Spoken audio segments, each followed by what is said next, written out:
of October 20th, 2015. Will you all please stand for the invocation and pledge of allegiance? Lord, we acknowledge your presence among us tonight. We know you are always with us, and we pray for your guidance during this meeting. Give us the wisdom to work in the best interest of everyone in our community. In your name we pray. Amen. Amen. I pledge allegiance To the flag of the United States of America and to the republic for which it stands, one nation under God, indivisible, with liberty and justice for all. Mics on. Becker? Here. Sauer? Here. McBain? Here. Schwanneker? Here. Callender? Here. Simpson? Here. Blakeman? Here. Willard? Here. Blaisdell?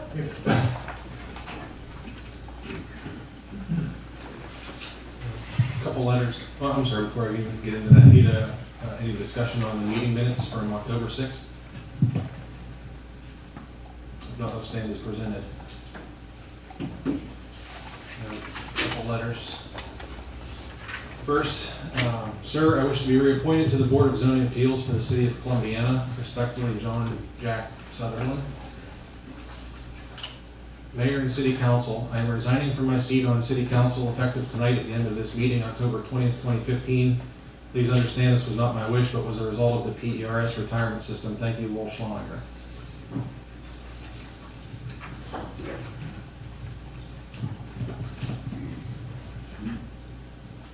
You'll receive the Planning Commission meeting minutes of October 13th. Any comments on those? If not, we're going to move right into number 8 with recognition of persons desiring to appear. First will be Ray Waggle. Wagner, I'm sorry. Regarding the way station. He's been called worse. Yes, I have been called worse. Okay, I'm Ray Wagner. I live on Edwards Circle. Actually, I don't live in the village. I live in Fairfield Township. I'm speaking on behalf of the way station, and the way station has their gala, Divine Gala, on November 8th, 2015, out at Firestone. Right. And I have here what I want to read to you. I'm going to read you this proclamation from the House of Representatives from the state of Ohio. And then I'm going to let Vicki speak about the gala briefly. We would really appreciate to have as many people come to this event as possible, because it really is for a great cause. I never realized all the things, wonderful things the way station did until last spring, when I was asked to help out a little bit. And I've been trying to help out by spreading the news and getting people to contribute to the way station and also to attend this event. This is from the General Assembly of the State of Ohio proclamation, House of Representatives under the sponsorship of Representative Tim Ginter, House District 5. On behalf of the members of the House of Representatives of the 131st General Assembly of Ohio, we are pleased to congratulate the Way Station on the occasion of its 5th annual Simply Divine Gala, which will be held on November 8th of 2015 at Firestone. Recognition of this special event is a fitting tribute to the Way Station, for it has attained a remarkable record of service to the Columbiana County area. Established in 1988, this fine nonprofit works to break the cycle of poverty by helping disenfranchised individuals and families become self-sufficient without expending taxpayer money. In its annual benefit auction, the Simply Divine Gala raises funds for its programs and services. These accomplishments are a justifiable source of pride and outstanding reflection, not only of the organization itself, but also on its hardworking staff and volunteers, and on the community of Columbiana. Since its inception, the way station has enhanced the quality of life within the surrounding area, and its generous contributions have earned it the gratitude and respect of many individuals. We are certain that as this noteworthy agency maintains its unfaltering dedication to service, it will continue in the tradition of excellence that has long been its hallmark. Thus, it is with sincere pleasure that we commend the Way Station on its 2015 Simply Divine Gala and extend best wishes for ongoing success. Signed, Tim Ginter, Representative, House District 5. You want to say something to that?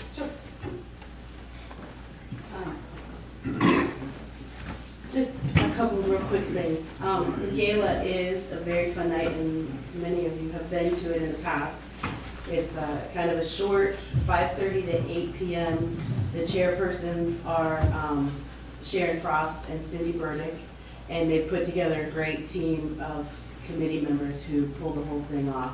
There's a live auction, there's mystery boxes, it's a sit-down dinner, and if you want reservations, just call Jimmy Perkins, she's in charge of that this year.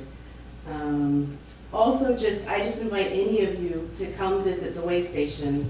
Brian has been there and been a part of our Jobs for Life program, which is one of the greatest things we're doing right now. We have had 30 participants in the Jobs for Life program, and of those 30, 16 have gotten jobs. Two are two have enrolled in higher education, two are in continuing education, and one is at the police academy. So the success rate is really great, and when you factor in that for every family that's on assistance, it costs taxpayers anywhere from $17,000 to $50,000 a year, we're really making a difference in helping save taxpayer dollars and also just restoring hope and helping families get back on their feet. And the best way to get to know the way station is to come visit. And I love to show people around and just show you everything that we're doing. Jobs for Life is just one segment. We're doing things with single moms in the area, and we're doing on-the-job training. So all of you are invited. I'd love to take you through it. Thanks. Thank you. Thank you. Is there anyone else wishing to address council this evening? No, I think we're going to jump into the manager's report. We have a public hearing at 7:15. We're trying to get as much in before that so we don't have to sit here and wait. We got about 6 minutes, maybe I'll just do the other stuff later. Okay. That's fine. Okay. The leaf bag handout went pretty well. From the solid waste district, they let us know that it went well for them on the 17th. The street department formed a plan of lining the parking spots in the park. Londette was here last meeting, and we, I don't know if you've all been out there yet, but we did go ahead and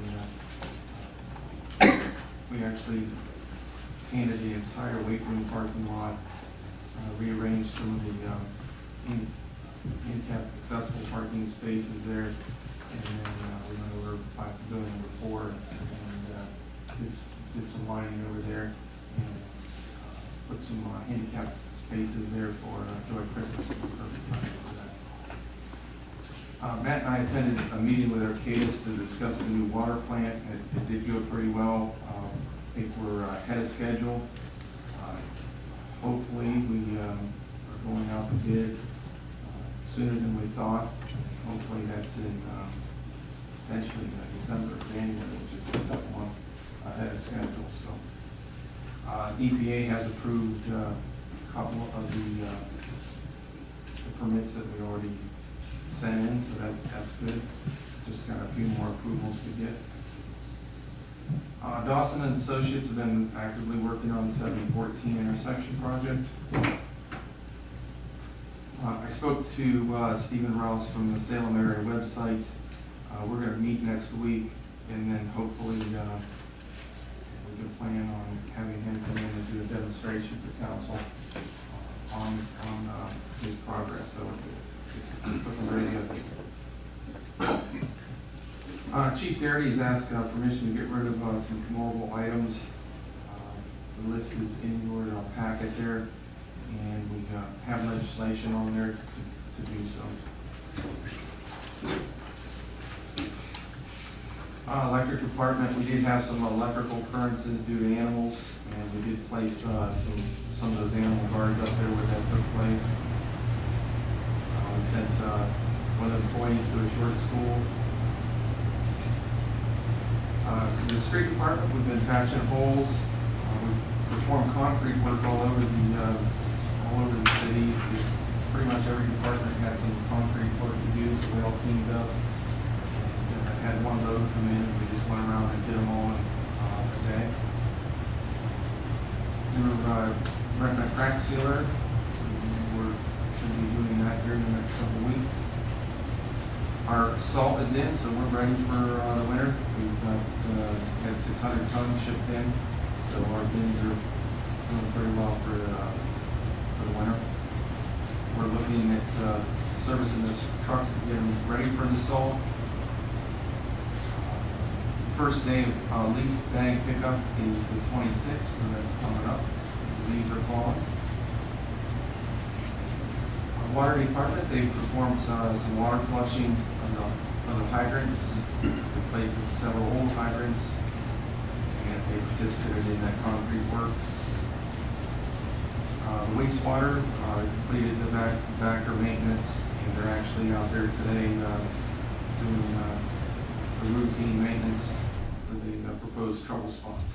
So, the park, we began Joy Christmas displays. These Fairfield United Methodist Church volunteers are out there again, so we thank them. They were out there this morning. And do your thing in 3 minutes there, Mike? I don't think so. Okay. That's right. I want to do the reading we went to yesterday. Yeah, we, Mike, Mr. Souter, Mr. Becker, we all attended a seminar yesterday for Ohio State Auditors Public Records Training with us for the city. And I attended to, I was the designee for council members, Mr. Schloniger, Mr. McBain, Mary Kellinger. Also attending was Mike. Mike was the designee for Councilman Dick Simpson.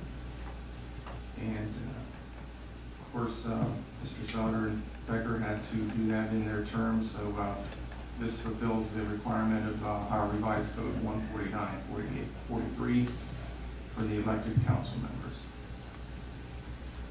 Learned about public records training and also some sunshine law stuff. And that was up in Jefferson, Asheville County.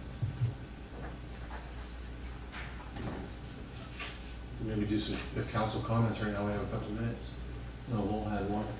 Yeah, I would like to make one comment, to congratulate the Columbiana High School, the boys and girls team. Both teams made it to state. The boys come in second and the girls come in sixth. They, as I understand, this is is it the 14th or 15th time, Marianne? 15. 15 times the team from Columbiana has made it to state. It says something for the athletics and the dedication of Columbiana High School and Valley Golf. And to have two teams from one school is absolutely amazing, and they did really well. So I want to congratulate them, and the school needs kudos for supporting something like this. Any other comments? I have one, since it's going to be your last evening here based on the letter. You and I haven't gotten along all the time for the last 6 years, but I respect everything that you've done, even when we don't agree. It takes a lot for anyone in the audience, anyone that sits at home and doesn't know what goes on here, to be as passionate about something, to sacrifice multiple nights of your life and leaving your family and dealing with the comments and you never really know what could go on at a council meeting, and being prepared and reading through stacks of paper like this every week. It takes a lot, and to do it for the amount of years that you guys have, it's respectable regardless of where we always stand on something. So I want to thank you for that. We did get a lot done, though. I agree. It's a shame to lose basically half a decade of knowledge for you two gentlemen. Keep your phones on.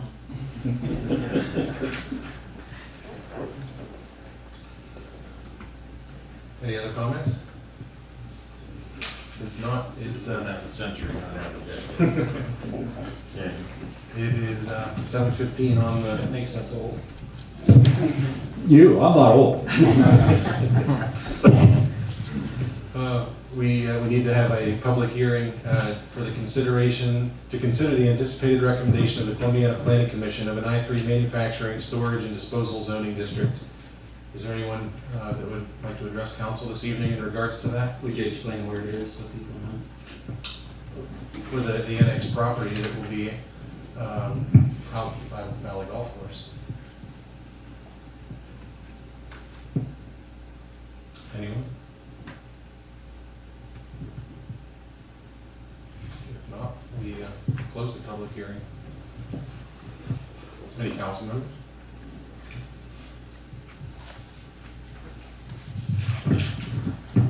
Then we need to have a motion to go into this executive session regarding the discussion of acquisition of property 121.22 G8. So moved. Second. Dan? Becker? Yes. Souter? Yes. McBain? Yes. Schwanneger? Yes. Callender? Yes. Simpson? Yes. Can I have a motion to come out of executive session? So moved. Second. Dan?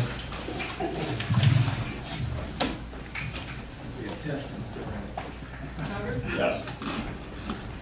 McBain? Yes. Schwanneger? Yes.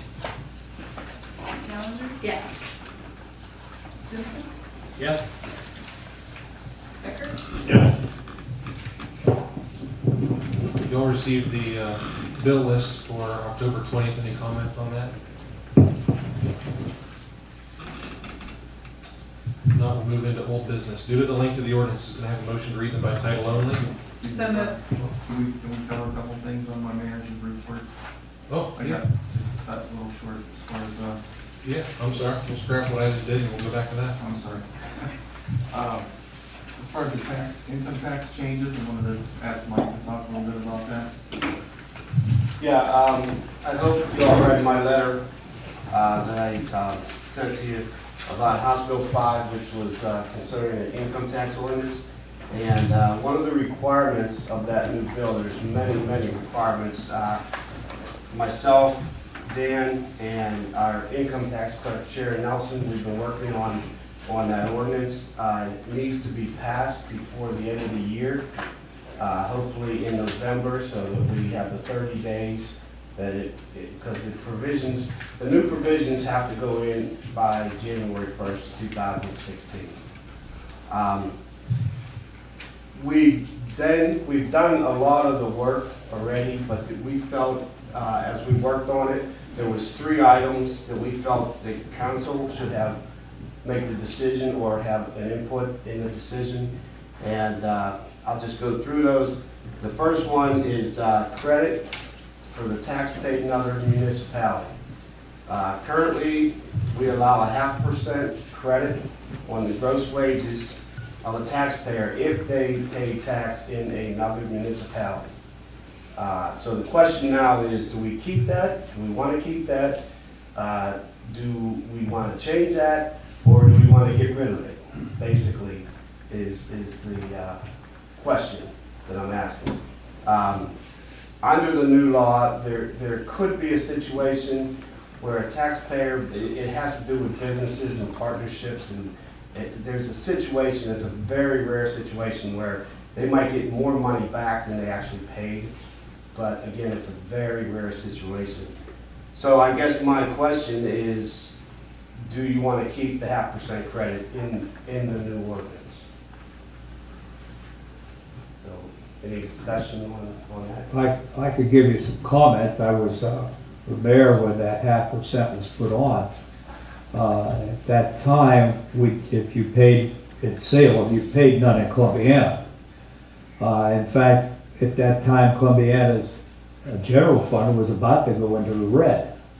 And we determined at that time, we felt, yes, you work in Salem, but you should pay something to the community you live in because that's where you're truly getting the benefit. And that's when the council put on the 0.5% for those that live out of town. I, for one, think you ought to keep it. Just to make this easier, everything Mike said, I agree with, but you don't need to make this decision tonight. Our intention is to present the entire ordinance to you, and the ordinance is a couple of pages, but the exhibit is 55 pages long. And these are the 3 items where we're not sure how you might feel about it. And you might say, well, we make the decision on the whole thing, and you do. But the other issues are all pretty much decided by the state law. The state has said you can do it this way or that way. So these are the 3 issues where there's considerable discretion by the council. So Mike is presenting them tonight so that you can consider them. And then perhaps Lance can call you individually and ask you how you feel about them. And then we present it to you for a vote on the first Tuesday in November. We'll vote on it as we think you like it, but if you don't, that's fine, because then we can amend it for the second reading. So you have plenty of time to think about these things. You don't need to make a decision tonight. Yeah, and one other point on this particular issue, this credit,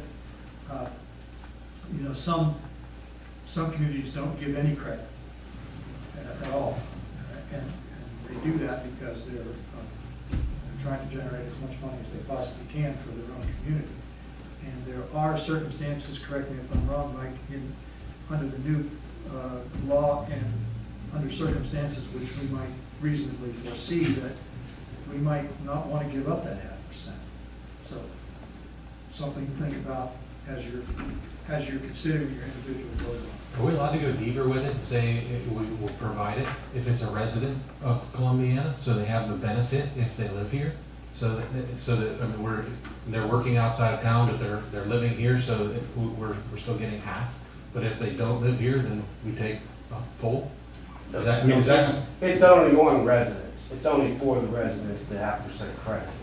okay? So I mean, I can give you examples, like if you worked in Salem and lived in Columbiana, you're gonna pay 1% to Salem, and we're gonna give you 0.5% for living towards Columbiana for what you paid in Salem. That's fine. Now, the other situation is the city of East Liverpool, or not East Liverpool, I'm sorry, East Palestine does not give any credit. So the other situation is if you lived in East Palestine and worked in Columbiana, you would pay 1% to each community. One for living in East Palestine, one for living or working in Columbiana. So it's only for the residents that you get the 0.5% credit. Okay. And there are communities that charge 2.5% tax. Youngstown, I believe, I haven't checked it lately, but I believe it's 2.75% in Youngstown. So if they don't give any credit, and we don't give any credit, if you live here and work in Youngstown, you count the number. Makes you not want to work. But that's the things you need to consider as you're planning. And you can do whatever it's appropriate and legal to do either one. 0 credit, half credit, full credit, or anything in between. I guess the reasonable thing would either stay with a half or you'd go to 0.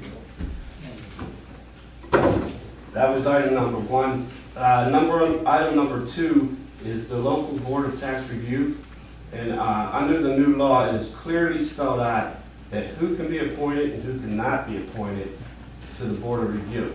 And I gave documentation on that. There's a couple options, and there was, I believe, 3 options, and they all pertain to if the member that would be appointed to the board would have to be domiciled in the community or could live elsewhere, could be outside the community and serve on the board of review. So that's another thing you probably need to think about.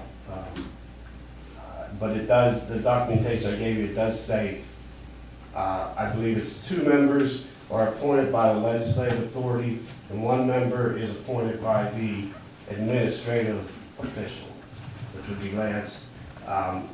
So that's who has the say in who is on the income tax board of review. And this is for cases where if, let's say I decide that this income should be taxable and the taxpayer says, I disagree, then they have the right to go to this board of review. And then the third one is called the adoption of rules, and there's only two options here. The municipality grants authority to the tax administrator, which is me, or option two is the authority, the legislative authority of the municipality has the authority by ordinance or resolution to adopt the rules to administer the income tax imposed by the municipality. So that's another item that we feel we would like your direction as which way we would like to go. If we did the second option, could we still turn around as part of those rules and say Mike is administering it? Would they give that, then council flexibility as things need to change that we could? Well, you could do that, but this is an issue of practicality. The tax administrator presumably knows a lot more about how the rules should be conducted and run than most people on the council. And so it's perfectly appropriate to give him the authority. But council does control it here, so you could say, no, we're gonna reserve that for ourselves and we're gonna do it. Then every time a rule has to be changed, they have to come back to council to establish it.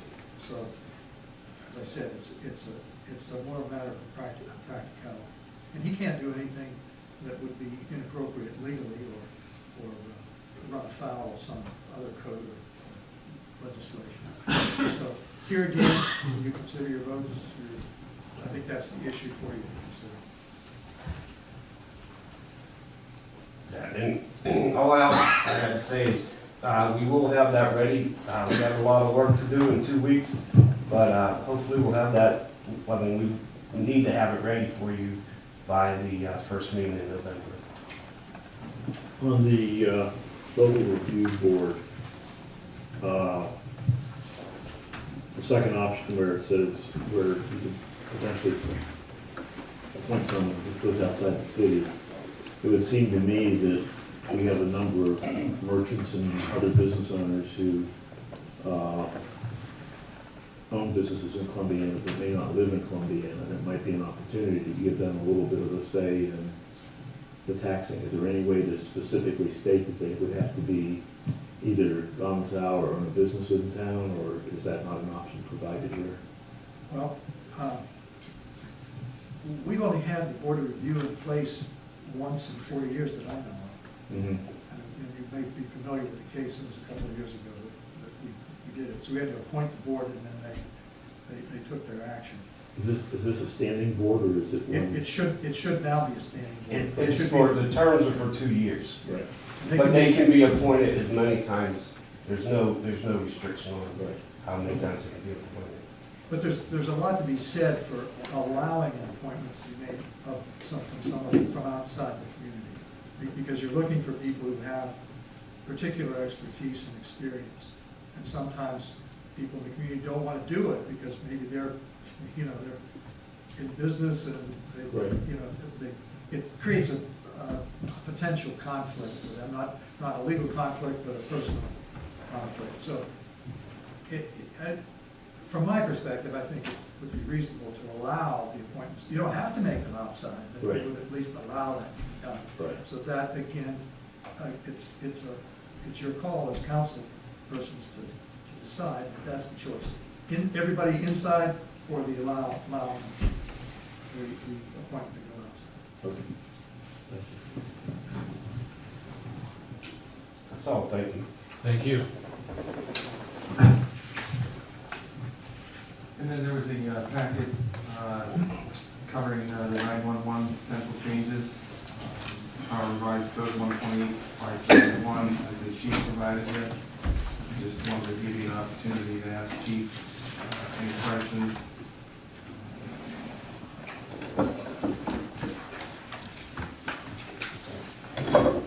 Basically, we're up against some changes, and chief, if you want to just take it there and give a brief overview. I think that covered most of the things I needed in the letter.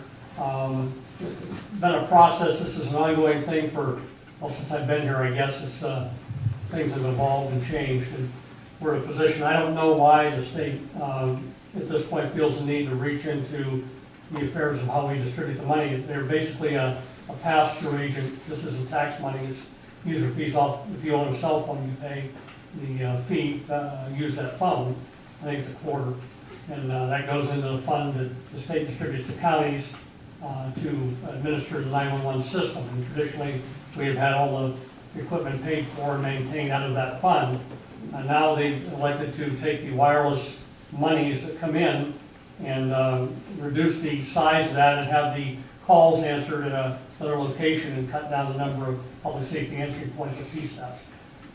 The main problem, I guess, I alluded to it here is that it adds another layer of human intervention into the call flow process that has a potential to create unnecessary delays. So if you're calling out from right to us and we dispatch, as of January 1, it'll go probably to the sheriff's office, who then has to determine where the call needs to be routed. And if you've ever handled emergency calls from hysterical or upset callers, sometimes that's a challenge if you don't get the proper location information, and the mapping information may or may not transfer. So be that as it may, the political reality is the state's going to do what the state's going to do, and we're hard pressed to do anything to counter that, short of finding a legislator who will attempt to amend things within that code in light of the technological advances that have happened in the last 2 years since 2014 when this law came into being. There's a lot of things that we have. Our new system's going to be virtual PSAPs. Really, our machines are virtual and they're out in the ether, and it's 2 of them. So our contention was we comply because of that. I don't think that was contemplated in the law. So a legislator would have to introduce a change to the definition of what a PSAP is to fix that. It's a fairly easy fix. It's just a matter of getting it done in the time frame we have between now and January 1. And once the calls are rerouted and go away, then you're going to do double work if you want to get them back or whatever. And the big thing is that initially Commissioner Weigel and the county commissioners have committed to upgrade our system to next gen, countywide system, CAD system, call entry system, recorder, all the things that are necessary to upgrade. They've committed to doing that, and we support that commitment. It's in our best interest to do that at this point. The problem becomes is that 2 to 3 years when the warranties expire on these things, and then 5 or so years out when the life cycle expires on these things, that looks to me like it's our problem once that happens. Once the warranties on the new equipment time out, once you have to replace it. You can't use wireless funds anymore to do that, not only where they get the funds to do that, or if they would get the funds to do that, that may leave us on the hook to keep upgrading it if we choose to stay in the PSAP business. So those are the problems I have with it. I don't really know why the state did it. I couldn't get that answer from the state 911 coordinator. And I'd answer any questions that you have based on what I've said. And Commissioner Weigel did say that the intention is to get us the new equipment, and we are reaching out to the state to get some clarification on what's defined as a PSAP. Okay. If you have any, just give me a call. And I've been living and breathing this, and I did this in another county before this, so it's something that I'm completely familiar with. It isn't a good time, but it is what it is. Okay. Thank you.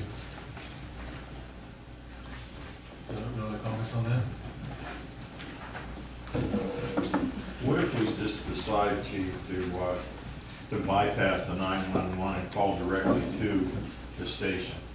I think that, that's always something you can do. I don't recommend it. The national best practices from the national groups don't recommend it, and the main reason is if you don't get what's called anti-alley, which is the automatic number identifier, the automatic location identifier. If you do that, you don't get the mapping and all the things where it locates a caller. So if you call the 10-digit number and said you're having a heart attack, and before you could say anything, you fall to the ground without saying anything, we never really more.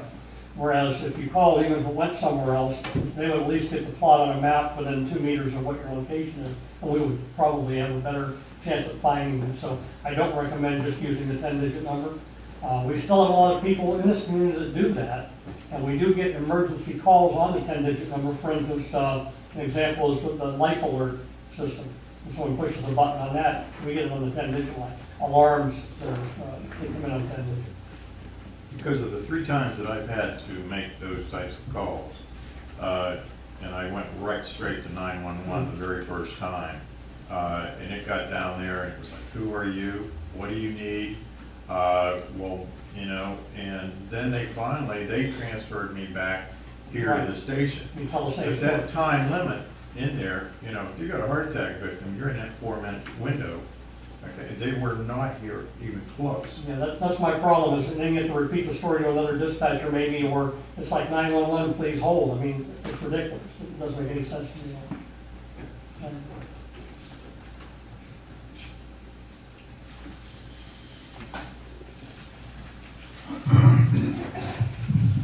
All right. We'll move into old business. Due to the length of the ordinances, can I have a motion to read them by title only? So moved. Second. Deanne? McBain? Yes. Schlenker? Yes. Callender? Yes. Simpson? Yes. Becker? Yes. Sauer? Yes. Ordinance number 15-0-2836, second reading. An ordinance accepting annexation of certain territory containing 183.746 acres of land in Fairfield Township, Columbiana County, Ohio, to the city of Columbiana. So moved. Second. I'm going to ask for a motion to table. I would like to make a motion to table this ordinance I'll second that until motion. further time. I'll second that. Deanne? Schlenker? Yes. Callender? Yes. Simpson? Yes. Becker? Yes. Sauer? Yes. McBain? Yes. Ordinance number 15-0-2837, second reading. An ordinance authorizing the city manager to enter into a contract with Graft Electric Incorporated, 1370 State Route 14, P.O. Box 22, Columbiana, Ohio 44408, for the furnishing and installation of LED streetlights for the LED street lighting upgrade project in the city of Columbiana. So moved. Second. Any comments? Deanne? Callender? Yes. Simpson? Yes. Becker? Yes. Sauer? Yes. McBain? Yes. Schlenker? Yes. Moving to new business. I need a motion to read this next ordinance by as an emergency. So moved. Second. Deanne? Simpson? Yes. Becker? Yes. Sauer? Yes. McBain? Yes. Schlenker? Yes. Callender? Yes. An emergency ordinance number 15-0-2838, an emergency. Emergency ordinance authorizing the sale or recycling of personal property which is no longer needed for municipal purposes. So moved. Second. Any comments? This is specifically dealing with the fire department. That list, yeah. Deanne? Becker? Yes. Sauer? Yes. McBain? Yes. Schlenker? Yes. Callender? Yes. Simpson? Yes.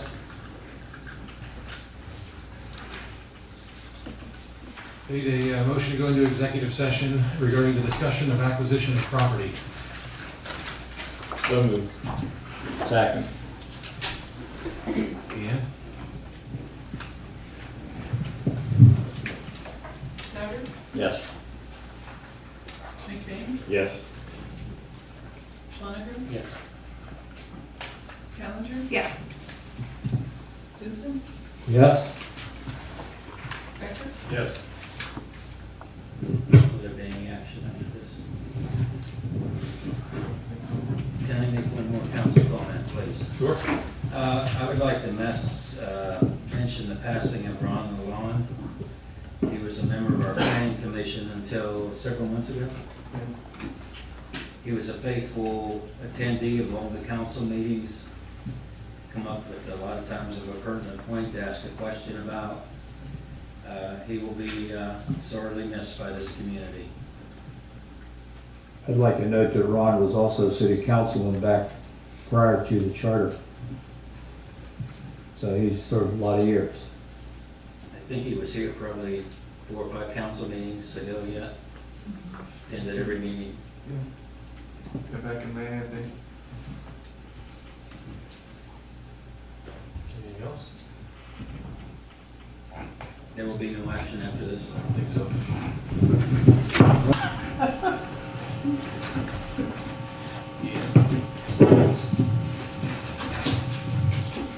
McBain, Yes. Schoniger, Yes. Callender? Yes. Simpson?